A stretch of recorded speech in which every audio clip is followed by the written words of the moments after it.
राधे राधे गुरुजी। राधे राधे बेटा। गुरुजी, एकादशी व्रत का पारायण विधि क्या है? एकादशी व्रत की पारायण की विधि जो है वह भागवत जी में राजा अम्बरीश का जब चरित्र आता है तब बताई गई है कि राजा अम्बरीश एकादशी का व्रत किए हुए थे और द्वादशी में उनको पारायण करना था। तभी राजा अम्बरीश के यहाँ पर दुर्वासा ऋषि का आगमन हो जाता है। तो दुर्वासा ऋषि को भोजन के लिए राजा अम्बरीश ने निमंत्रण दिया। तो दुर्वासा ऋषि अपनी नदी किनारे किए संध्या वंदन इत्यादि कर्म करने के लिए चले गए।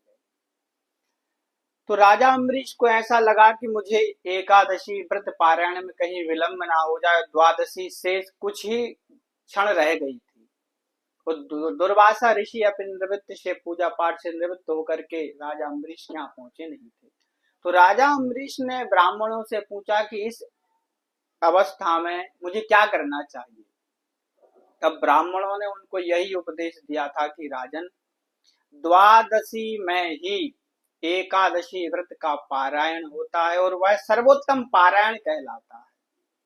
अगर द्वादशी समाप्त होने के लिए जा रही है और आपने यदि पारायण नहीं कर पाए तो वह एकादशी के जो व्रत है वह आपका पूर्ण नहीं माना जाएगा। इसलिए सर्वोत्तम पारायण करने की विधि यह है कि हम द्वादशी में ही पारायण करें।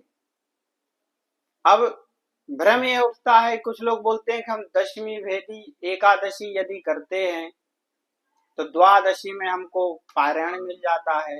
और कभी कभी समय परिस्थिति ऐसी बनती है कि जो लोग दशमी भेदी एकादशी नहीं करना चाहते हैं और उसके चक्कर में उनको द्वादशी भेदी वो एकादशी जब करते हैं तो द्वादशी निकल जाती है और उनका पारायण त्रयोदशी में होता है।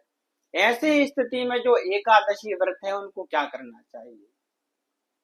तो सर्वोत्तम विधि यह है कि अगर एकादशी हमने व्रत किया, दूसरे दिन हमको द्वादशी नहीं मिल रही है तो पूर्व से ज्ञात करके जो दशमी की ओर झुकी हुई एकादशी है उस एकादशी को रहना चाहिए। और पारायण की विधि यही है कि चाहे वो शैव हो या वैष्णव हो या किसी भी संप्रदाय का क्यों ना हो, अगर वह एकादशी का व्रत कर रहा है तो उसको पारायण द्वादशी में ही करना चाहिए।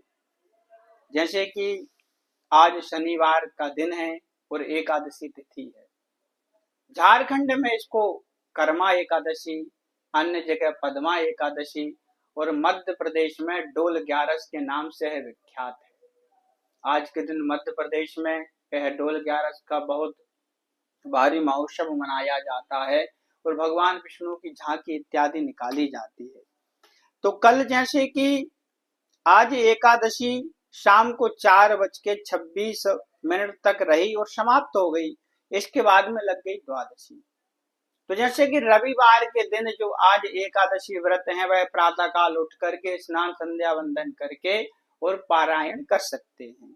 अगर कोई विलंब भी होता है तो द्वादशी कल दोपहर 2:56 तक रहेगी, उससे पूर्व पारायण कर लेना चाहिए। परंतु विषय यह है कि प्रातः काल में ही पारायण क्यों किया जाता है?